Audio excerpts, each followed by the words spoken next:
les entretiens des patriotes. Bonjour à tous, heureux de vous retrouver. Macron sur TikTok, derrière la com, propos d'ivrogne, un plan effroyable. De Chavannes à l'insu de son plein gré. Avant de répondre à ces deux questions et traiter d'autres sujets d'actualité, vous connaissez la coutume sur cette chaîne, je commence toujours mon entretien par remercier ceux qui m'ont permis justement de le produire, car ils m'ont financé à l'aide des merci rémunérateurs. Et aujourd'hui sont à l'honneur des fidèles parmi les fidèles, Rambart, Philippe Bohen, Stéphane, Claude, Marie et Jean Barthes. Merci à eux du fond du cœur.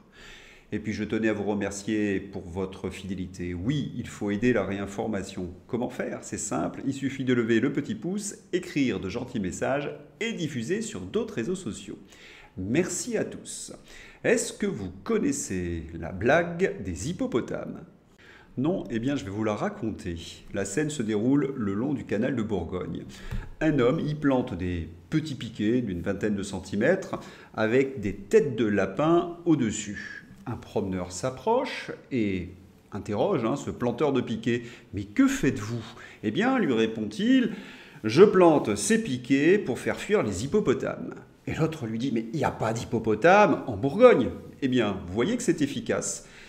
C'est exactement ce que fait Emmanuel Macron. Il terrorise les Français de craintes imaginaires. Elles n'arrivent bien évidemment pas. Alors, il se présente sur les plateaux de télévision et il explique que grâce à son action, ces petits piquets avec des têtes de lapin, la France a pu surmonter le péril.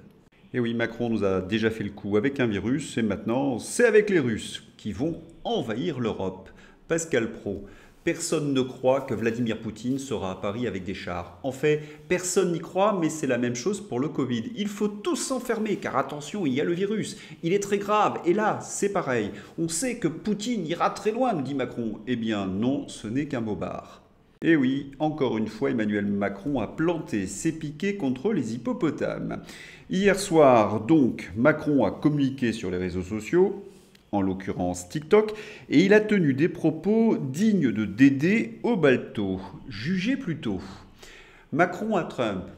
Tu ne peux pas être faible face au président Poutine. Ce n'est pas toi. Ce n'est pas ta marque de fabrique. Comment être crédible face à la Chine si tu es faible face à Poutine? Si tu laisses l'Ukraine prise, la Russie sera inarrêtable. Dédé Macron et ses propos d'alcoolique. Vous avez donc le président de la République française qui discute géopolitique sur les réseaux sociaux en tenant des propos franchement débiles, tout en faisant croire qu'il va influencer Donald Trump avec ses raisonnements de comptoir. Et il tient la carte de l'Ukraine à l'envers. Non seulement il humilie la France par ses pitreries, une fois de plus, mais il complique encore un peu plus la tâche de tous nos diplomates. Doit-on s'étonner que la voix de la France ne résonne plus sur la scène internationale? Oui, je sais, c'est dramatique. Et Macron use en plus d'une théorie du complot. Trump serait sous l'emprise de la Russie. Mentir et manipuler, c'est la marque de fabrique du poudré. Mais il y a quand même une question que l'on peut se poser. Pourquoi Donald Trump a-t-il renversé les alliances? Et pourquoi s'allie-t-il désormais à la Russie? Vous savez, Donald Trump a peut-être des défauts, mais il a une très grande qualité, il est pragmatique. Il connaît son bréviaire par cœur. Le bréviaire des Américains, c'est le grand échiquier de Brzezinski. Ce livre est en quelque sorte l'ordre de mission des présidents américains. En 1997, Brzezinski identifie les 3 leviers qui permettraient aux États-Unis de conserver le premier rôle dans les affaires mondiales au XXIe siècle. Contenir la poussée de la Chine, ce qui est lucide, poursuivre la division des Européens, objectif constant depuis 1945, couper la Russie ex-soviétique de l'Ukraine, dont l'arraisonnement donne au Kremlin la possibilité de jouer un rôle mondial. Ainsi, cette guerre en Ukraine avait pour objectif de couper la Russie des pays européens. Mais Brzezinski avait alerté d'un grave danger pour les Américains. Pour les États-Unis, le pire scénario est celui d'une grande coalition entre la Chine, la Russie et peut-être l'Iran. Dans un tel cas, la Chine serait plus probablement le leader et la Russie un suiveur. Les craintes de Brzezinski étaient fondées. Ce scénario a bien eu lieu, c'est ce qu'on appelle la création des BRICS et la dédollarisation. Et la Russie, contrairement à ce que pensait Brzezinski, n'est pas du tout suiveur, mais au contraire co-leader avec la Chine. Les Américains ont payé les pots cassés, ils sont en recul partout. Eh bien, que fait Donald Trump? Il essaie d'inverser la vapeur, il tente de briser l'alliance Chine-Russie en remettant la Russie dans le jeu mondial. Tandis que l'Union européenne continue l'agression contre la Russie pour soutenir la doctrine Brzezinski contre ses intérêts les plus évidents. C'est littéralement sidérant, parce qu'il y avait une grande crainte des Américains, édictée par Brzezinski. Les États-Unis doivent également se méfier d'un grand réalignement européen, à savoir une collusion entre l'Allemagne et la Russie ou entre la France et la Russie. Voilà, Macron, en beuglant contre les Russes, fait donc le jeu des Américains. Et pendant ce temps, Trump négocie. Les États-Unis s'opposent à l'expression agression russe dans la déclaration du G7 sur l'Ukraine. L'administration Trump est en désaccord avec ses alliés sur la question de la responsabilité de Moscou dans la guerre. J'espère que ces éclaircissements vous ont permis de mieux comprendre les objectifs de la diplomatie américaine. Mais comment comprendre la position de la France? Eh oui, le chef de l'État n'a cessé de dire le tout et son contraire en une semaine. Souvenons-nous, il y a quelques jours, il organisait à l'Élysée un mini-sommet et il affirmait prendre la tête d'une croisade contre le duo Trump-Poutine et les médias parlaient de guerre. En sortant de cette réunion, Macron fut humilié par Scholz et Meloni. Et surtout, il a été rappelé à l'ordre par Donald Trump lui-même, qui le convoque ce lundi pour être sermonné à Washington. J'ai bien dit convoqué, parce que ce sont les mots de la presse américaine. Macron et Starmer, Premier ministre anglais, sont convoqués dans le bureau du proviseur. À force de faire les idiots dans la cour de récréation, il fallait s'y attendre. Macron, dans la foulée, est obligé de se coucher. Oui, un sacré revirement. Il soutient le plan de paix de Donald Trump, mon émission d'hier. Les critiques fusent du camp de la guerre. Alors, il organise cette com de poivreau à la va-vite pour sauver la face. Il va tenir tête à Donald Trump. Ah oui, on y croit. Parce que en face, c'est quand même du lourd. J.D. Vance. Le vice-président J.D. Vance vient de lancer un nouvel avertissement aux Européens. Vous n'avez pas de valeur commune si vous emprisonnez des gens parce qu'ils disent qu'il faut fermer nos frontières. Vous n'avez pas de valeur commune si vous annulez des élections parce que vous n'aimez pas le résultat. Et c'est ce qui s'est passé en Roumanie. Vous n'avez pas de valeur commune si vous avez tellement peur de votre propre peuple que vous le réduisez au silence et que vous le faites taire. Oui, Macron ne fait absolument pas le poids. Hier d'ailleurs, il a tenté de sauver le soldat Zelensky. Il est légitime. Emmanuel Macron juge que Volodymyr Zelensky est un président élu d'un système libre. Encore une fake news, nous dit Didier Maisto. Le mandat de Volodymyr Zelensky est échu et la Cour suprême d'Ukraine a même été saisie pour statuer sur l'illégalité de ne pas avoir organisé d'élection présidentielle le 31 mars 2024 et pour fixer une date pour le scrutin conformément à la loi. Et dans la foulée, Elon Musk appelle Zelensky à organiser des élections. Le sondage contrôlé par Zelensky avec sa propre approbation n'est évidemment pas digne de confiance. S'il était vraiment aimé, il organiserait des élections, mais il ne le fera pas car il sait qu'il perdra. Je défie Zelensky d'organiser des élections. Il ne le fera pas. Trump a raison de l'ignorer et de rechercher la paix en contournant la machine corrompue qui profite des soldats ukrainiens morts. Comme vous le constatez, les accusations des Américains se font de plus en plus précises et elles sont illustrées de documents. Comme je vous l'avais montré hier, le sondage qui présentait Zelensky à 57% était bidon.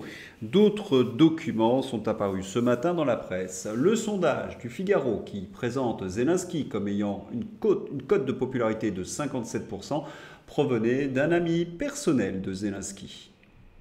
La propagande des européistes devient de plus en plus difficile. Sur CNews, Vincent Herouet dénonce toute cette com pro-guerre depuis 2022, toutes ces impostures. Pendant que Macron et sa bande se la jouaient héros de tranchée aux côtés de Zelensky, Vincent Herouet, dans une colère noire, balance la vérité. 3 ans de branle militariste bidon et de discours à la stupide pour soi-disant ruiner l'économie russe. J.D. Vance avait bien raison. Le vrai danger pour l'Europe, c'est cette Macronie toxique qui se vautre dans sa propre haine. Mais il y a autre chose. J'ai peine à croire qu'il n'y a que de la communication. Et ils ne soutiennent pas les Ukrainiens ni sa population après un tel carnage. On se rappelle leur inhumanité pendant la pandémie. Où je veux en venir? Eh bien, il suffit de les écouter. Et leur plan effroyable est devant nos yeux. Emmanuel Macron. Macron veut passer de 2,1% à 5% du PIB nos dépenses militaires. On est chez les fous. C'est impossible avec l'état des finances du pays dont Macron et sa clique sont responsables. En jouant les matamors, c'est très exactement s'aligner sur les exigences de Trump.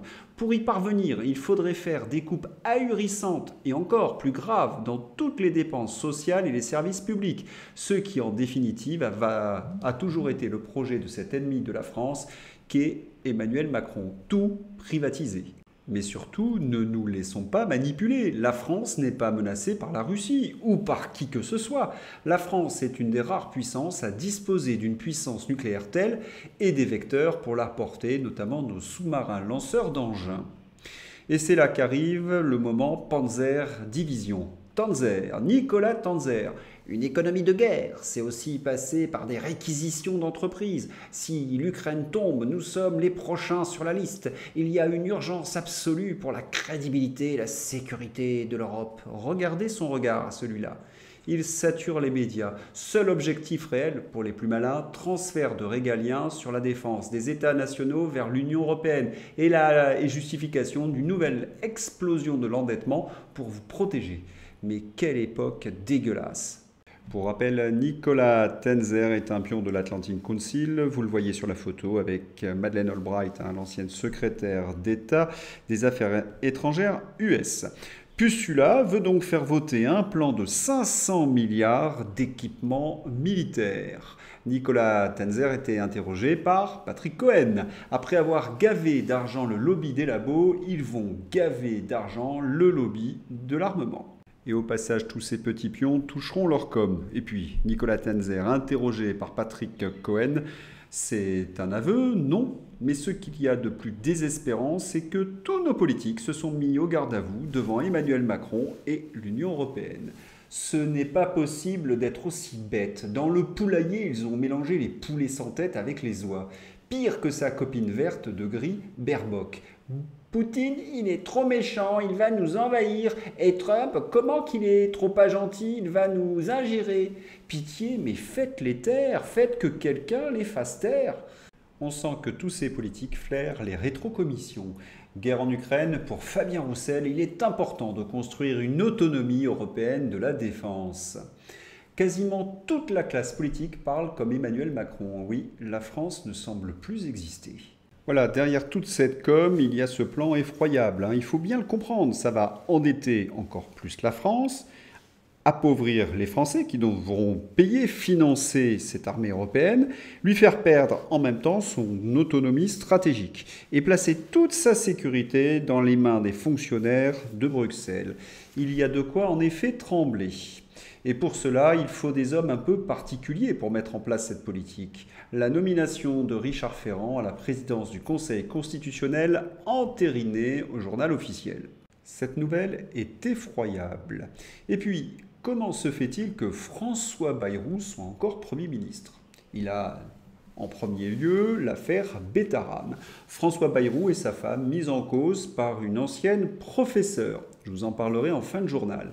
Nous l'avons promis, tous les jours, une information, Bayrou doit partir. Et il semble soutenu également par une très grande majorité des députés. Souvenons-nous, nous étions le 16 janvier. Motion de censure rejetée après ses concessions au Parti socialiste et au Rassemblement national. François Bayrou gagne un peu de répit.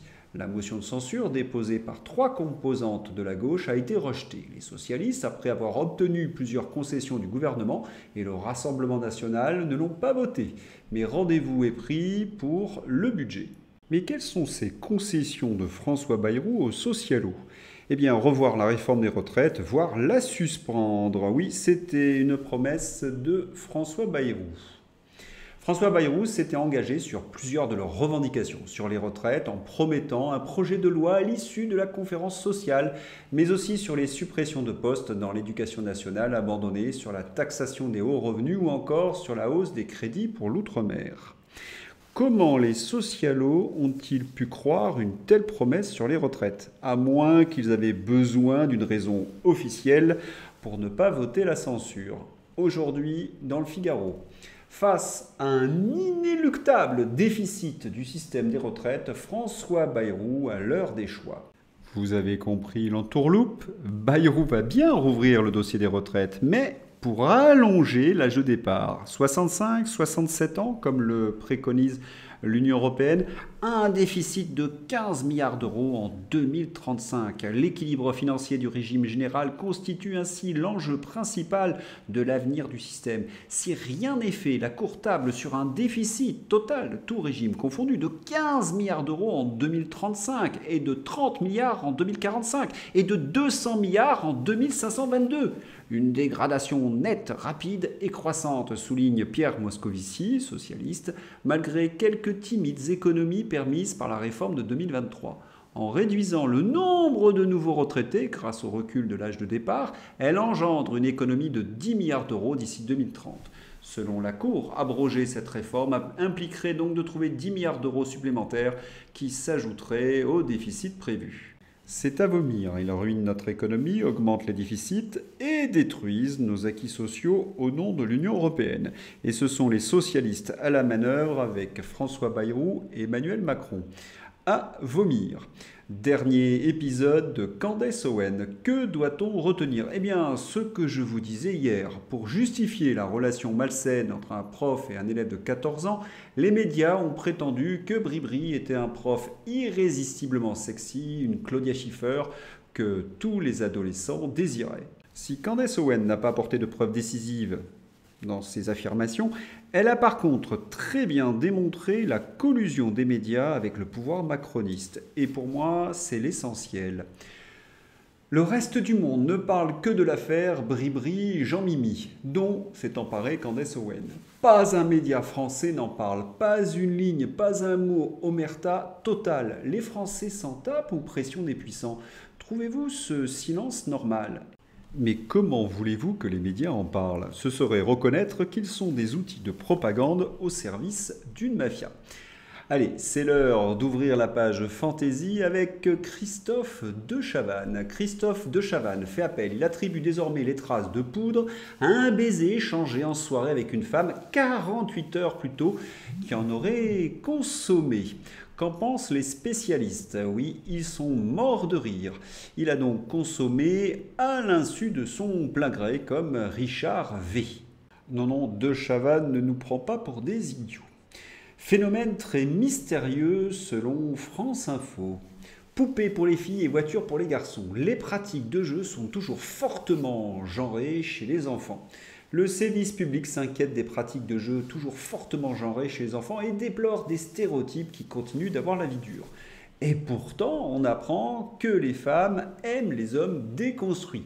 70% des femmes veulent un homme déconstruit. Remarquez, c'est toute la différence entre la théorie et la pratique. En théorie, oui, mais en pratique, non. Emmanuel Macron et sa carte de l'Ukraine. J'ai remis la carte à l'endroit, c'est mieux pour la compréhension. Le Parisien vole au secours d'Emmanuel Macron. Non, Emmanuel Macron n'a pas tenu la carte de l'Ukraine à l'envers, même si elle était à l'écran. Quand le Parisien te prend pour un imbécile. Non, la carte n'était pas à l'envers. Il n'avait pas le traitement effet miroir. C'est bien ce qu'on lui reproche, nous qui faisons des vidéos non-stop. Macron, fier d'être un amateur. Le Goraphia, cela faisait longtemps. Après une séance d'hypnose, François Bayrou découvre qu'il était un yaourt dans une vie antérieure. C'est là qu'il s'est mis à tenir des propos incohérents. « Je suis un yaourt, nature 0%, ou encore « Mon corps, c'est du lait cuit ». Oui, François Bayrou, toujours. Avec Elisabeth Bayrou, on entendait les coups, les révélations de l'enseignante qui a lancé l'alerte à Betaram. Je ne connais pas cette Elisabeth Bayrou, je n'étais même pas au courant que j'étais mariée. Comme diraient certains, sa défense nous a rassurés.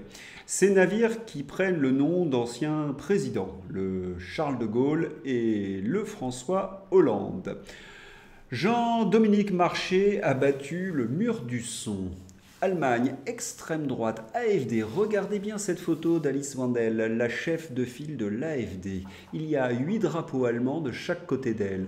Pourquoi 8 et pas 6 ou 10? Parce que la 8e lettre de l'alphabet est le H. Et que chez tous ces extrémistes, 8-8 se lit, vous l'avez compris, HH. Cela nous rappelle les heures les plus sombres de notre histoire.